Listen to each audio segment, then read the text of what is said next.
Alright guys, welcome back to that bearded gunman's gun channel. Sorry, I had a little bit of a verbal typo there. So, I featured a gun last time in the last video I posted. I know I'm probably get some comments on it saying it's weird, but I figured we'll do a video on it and kind of explain why it is the way it is. So, that will be my Glock 43X. It is, I want to say, is a Gen 5 because of these forward serrations. I do not know, so do not quote me on that. So, go ahead and get this thing unloaded.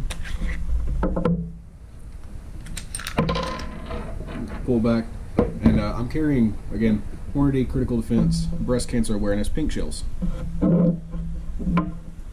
So, to start off this whole thing, let's go ahead and show clear for the camera. I don't know if you can really see in there, but I'm going to take my finger and prove to you it's clear. What the rose doing inside my finger. So, this thing, from the top down, we have a tritium front sight, tritium rear sight.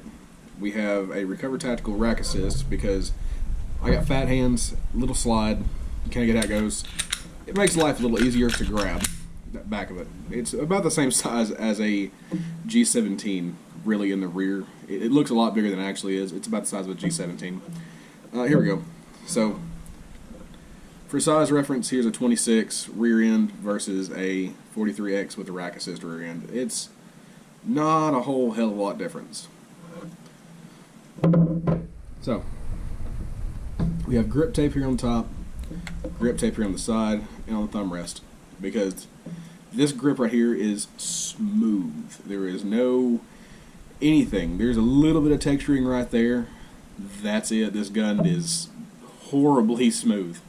So that's also why there's grip tape on this thing. It is really, it's gym tape that I found at an Amazon reseller, just a huge bulk store.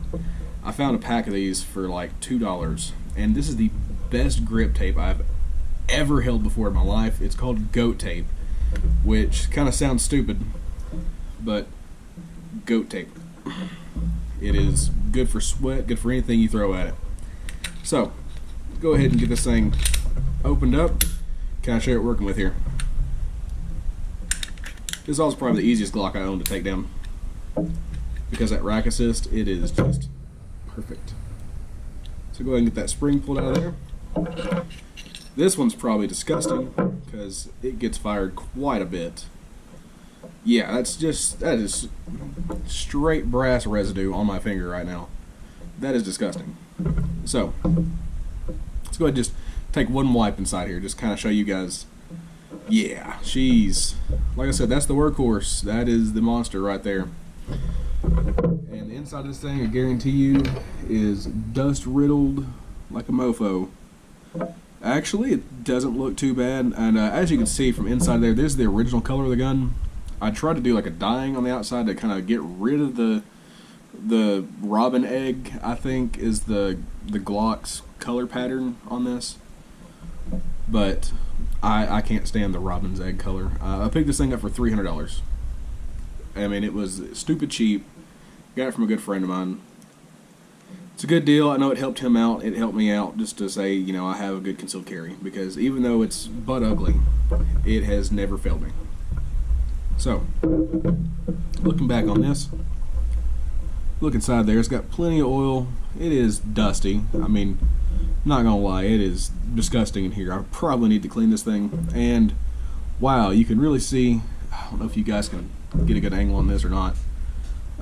Yeah, you can kind of see it there. Look at the brass ring that is left from just years of shooting this thing. I just haven't cleaned it up. I'm not really worried about cleaning it up, because even though as dirty as it is, I've never had a failure with it. Let's go get this thing reassembled. Go ahead and put that back in there. Put this back together here. Oh, it's gonna fight me. There it is. And that's it. This thing does have a crunchy trigger. It is rough shooting this thing. It is long, and it is not very comfortable to fire every time. But I figure it probably just needs to be cleaned. I mean, we're just gonna be honest here, it just needs to be cleaned. But another weird little thing. So this mag, the 43X, holds 10 rounds. which is quite a bit, really, for the size. But then you look at this. So you have a 26 and a 43X. You can see there's quite a bit of difference here.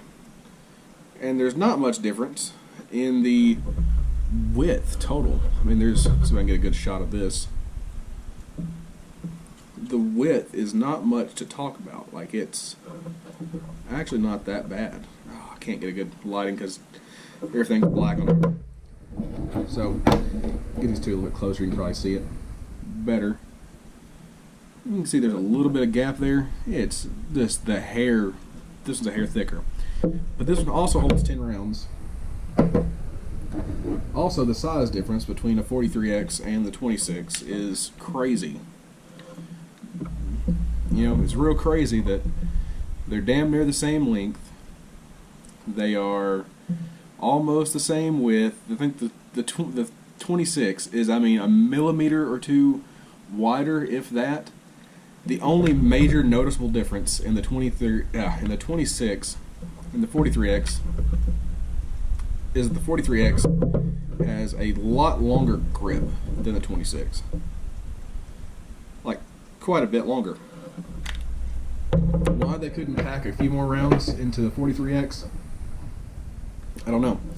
I think they invented this design just for people with large hands to get a full, good grip on this thing.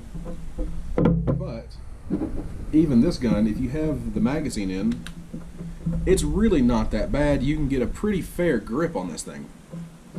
The reason I went with the 26 is so I can take my G17 mags and slap it in there and I have a full-size grip, essentially. But anyways, guys, this has been a pretty good TED Talk about, 23 versus, I keep saying 23, it's a 43, thinking about the 40 cal. But anyways, guys, it's been a good TED Talk about which concealed carry is better for what, and just kind of your thoughts on it. I wouldn't mind if y'all hopped in the comments and told me which one do you prefer. Would you like it if, Glock was able to put a few more rounds into the 43X?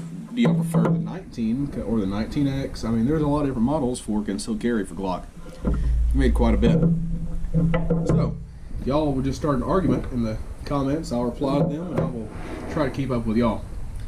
But anyways, guys, this has been another episode of That Bearded Gunman's Gun Channel, and I'll be happy to see y'all next time.